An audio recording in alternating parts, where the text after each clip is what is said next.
পৃথিবীর যে ৪টি নদী সরাসরি জান্নাত থেকে এসেছে তাদের নাম সম্পর্কে বিস্তারিত জেনে নেওয়া যাক। নাম্বার ১, ফুরাত নদী, যেটি তুরস্ক, সিরিয়া, ইরাকের উপর দিয়ে বয়ে গিয়েছে। এই নদীটি ২৮০০ কিলোমিটার লম্বা। নাম্বার ২, নীল নদ।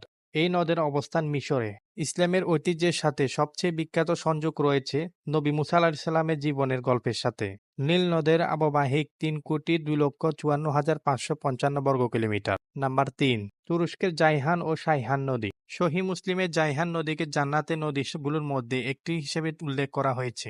এটি পূর্ব তাসার পর্বতমালার নুরহাক পর্বত থেকে উৎপন্ন হয়ে প্রায় ৫০০ কিলোমিটার প্রবাহিত হয়ে ভূমধ্যে সাগরে গিয়ে মিশেছে। অন্যদিকে শাইহান নদী হচ্ছে সিরিয়ার অঞ্চলের দীর্ঘতম নদী। এটি প্রায় ৫৬০ কিলোমিটার প্রবাহিত হয়ে ভূমধ্য সাগরে মিশেছে। রাসূলুল্লাহ সাল্লাল্লাহু আলাইহি ওয়াসাল্লাম বলেছেন, শাইহান ও জাইহান, ফুরাত এবং নীল নদ প্রত্যেকটি নদীর সাথে জান্নাতের নদীগুলির অন্যতম সম্পর্কিত রয়েছে।